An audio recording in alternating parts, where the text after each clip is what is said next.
Hai semuanya, kembali lagi bersama aku Devi Sasiskaya di YouTube kesayangan kalian, Princess Borneo. Dan di video YouTube kali ini aku pengen ngebahas sesuatu yang agak unusual, agak nggak biasa. Jadi aku akan ngebahas tentang 5 laws atau hukum di dunia yang paling terkenal. Jadi ada pakar-pakar zaman dahulu kala yang mengatakan sebuah laws atau hukum yang kita bisa analisa bersama untuk lihat dan coba untuk pahami apakah ini benar atau enggak dari perspektif atau sudut pandang aku sendiri.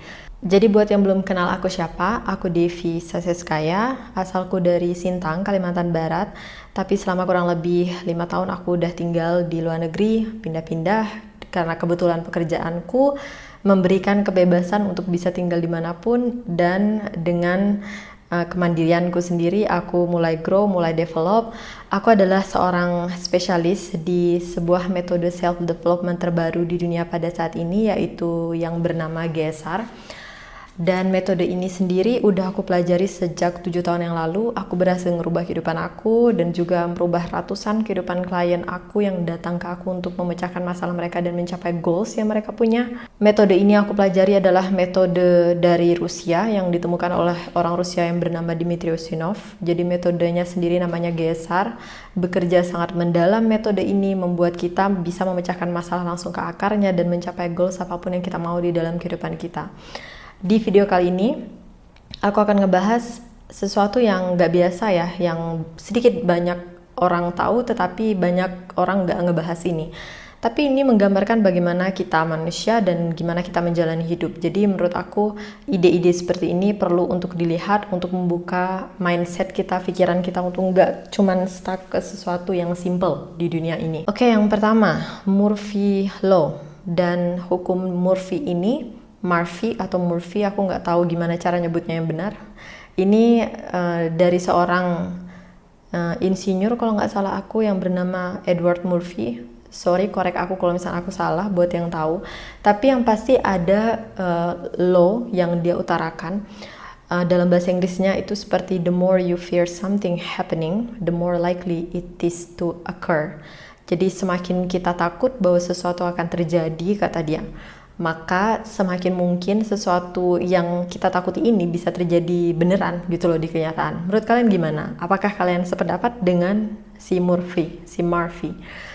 Dan kalau dari menurut aku sendiri ya, aku ngeliat ini ada benarnya sih, karena you are reflecting your reality. Jadi apapun yang kamu pikirkan, apapun yang kamu rasakan di dalam batinnya kamu, di inner world-nya kamu, itu yang akan membawa kamu kemana gitu. Jadi kalau misalnya kamu takut pasangan kamu selingkuh, terjadi dong di kenyataan bahwa pasangan kamu selingkuh.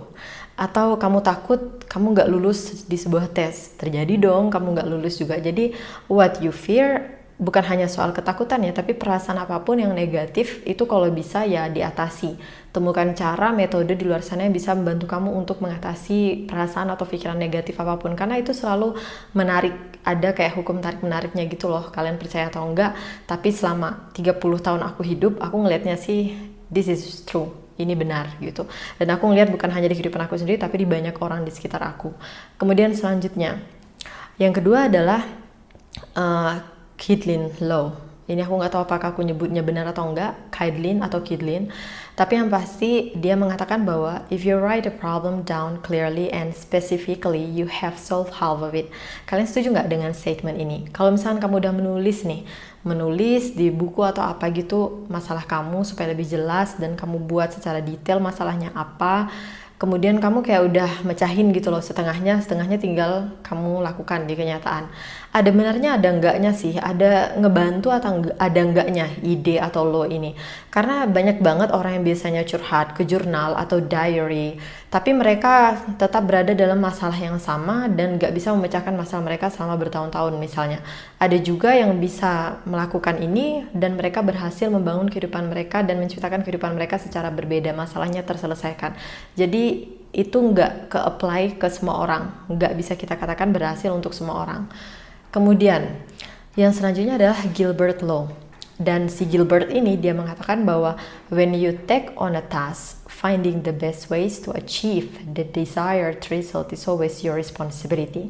Jadi ketika kamu mengambil sebuah tugas untuk menemukan cara terbaik untuk mencapai apa yang kamu inginkan, hasilnya itu gimana di kenyataan itu selalu tanggung jawab kamu sendiri. Kalau ini aku setuju sih, setuju 100%. Karena apa? Kalau misalkan kita pengen sesuatu, kita ingin mencapai sesuatu, itu penting banget untuk kita sendiri siap untuk menaruh effort, menaruh usaha, menaruh tanggung jawab yang besar untuk mencapai apa yang kita mau. Karena kalau orang dewasa ya seperti ini ya, kalau anak-anak mereka nggak tahu apa itu tentang tanggung jawab. Jadi kalau misalnya kalian pengen hidup kalian sukses, pengen membahagiakan diri sendiri, pengen membahagiakan orang tua, pengen keluar dari kesusahan, tanggung jawab dari bagaimana kalian akan menciptakan dan mewujudkan itu di kenyataan adalah di diri kalian sendiri. Kalau kalian nggak bisa mengambil tanggung jawab 100% atas kehidupan kalian sendiri, kalian masih jauh dari yang namanya sukses. Jadi kalian harus memperlebar sudut pandang. Mulai saat ini perhatikan, kalau misalnya kalian nggak sukses, kalau misalnya kalian belum mencapai sesuatu, itu artinya kalian belum benar-benar 100% mengambil tanggung jawab hidup kalian sendiri. Kalian belum benar-benar 100% dewasa. Dan untuk mencapai suatu kedewasaan, pertama kalian harus tahu dulu bahwa kalian pengen apapun, kalau nggak ada usaha dan nggak ada steps di kenyataan, nggak ada tanggung jawab yang kalian ambil untuk benar-benar menjadikan itu nyata, itu nggak akan bisa terjadi. Jadi harus sesuai usahanya, harus sesuai motivasinya untuk apa gitu. Kalian harus tahu ini. Next, Wilson Law. Wilson, aku nggak tahu gimana nyebutnya yang benar, whatever lah ya. Yang penting kalian tahu ada hal seperti ini. If you prioritize knowledge and intelligence, money will continue to come. Jadi kata si Wilson, kalau misalkan kamu memprioritaskan pengetahuan dan kecerdasan atau kreativitas lah, kita katakan seperti itu ya, uang itu akan terus datang untuk kamu. Aku agak nggak setuju ya, karena gini, aku banyak banget orang yang berilmu, contohnya di negara kita lah ya, dan mereka itu nggak semuanya memiliki uang yang banyak. Karena kebanyakan orang yang pintar, orang yang berilmu, biasanya nggak tahu diperhatikan gitu loh. Walaupun mereka punya karya misalnya, apalagi di negara Konoha kita ya. Mohon maaf, negara Konoha nih, seperti itu modelnya. Jadi kalau misalkan kita berbicara tentang uang, itu bukan hanya tentang untuk menjadi pintar, kreatif, atau cerdas sih. Menurut aku uang itu adalah tentang kerja keras, iya juga. Terus kemudian tentang memadai atau enggaknya kita terhadap uang. Misalnya banyak orang yang ngelihat uang tapi takut untuk memiliki uang, takut untuk kehilangan uang, malas untuk mengambil uang, malas untuk mengambil pekerjaan misalnya untuk mendapatkan uang maksudnya. Kemudian malas untuk grow, malas untuk develop atau membuat dirinya sendiri itu kualitasnya semakin bagus dalam bekerja misalnya. Jadi uang itu bukan hanya tentang pengetahuan dan kecerdasan atau kreativitas ya, tetapi juga harus ada kemauan yang kuat dan ada usaha di kenyataan. Karena uang itu nggak akan jatuh dari langit, nggak akan dikasih ke kita kalau misalnya kita sendiri usahanya nggak ada. Kalau misalnya kita sendiri nggak tahu harus kemana gitu, ngelihat peluang yang ada. Ada benarnya juga sih kalau misalnya kita orang yang berpengetahuan, orang yang cerdas gitu, kita pasti pandai melihat peluang. Gak banyak orang bisa ngelihat peluang di mana uang atau di mana mereka bisa menghasilkan uang. Banyak orang cerdas, pintar, sekolah tinggi misalnya, pengetahuannya banyak, tahu banget tentang IPA, IPS dan pengetahuan-pengetahuan ini, tetapi sedikit banget bisa menghasilkan uang yang banyak. Karena uang itu bukan hanya tentang untuk mencari cerdas, berapa nilai kamu di sekolah, apakah nilai kamu A, B, C atau D, tetapi itu adalah tentang kecerdasan kita untuk melihat peluang, kecerdasan kita untuk menggunakan peluang yang ada, dan kerja keras yang pasti ya, bukan hanya berdoa aja. Kalau misalnya pengen uang harus bekerja keras. Yang kelima, yang terakhir, Faklon Law.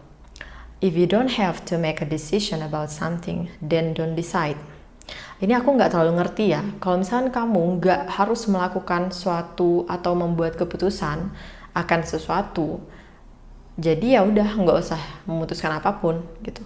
Ini aku nggak tahu maksudnya apa ya.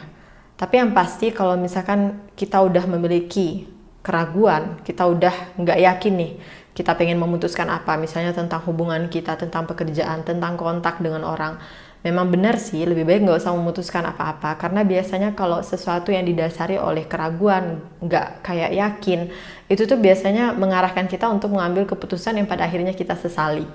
Jadi Kalau misalnya kita pengen membuat keputusan, kita harus benar-benar yakin bahwa kita tahu apa yang kita lakukan dan konsekuensinya kemana. Seperti itu sih ya, kalau misalkan menurut aku, yang aku mengerti seperti ini. Gimana?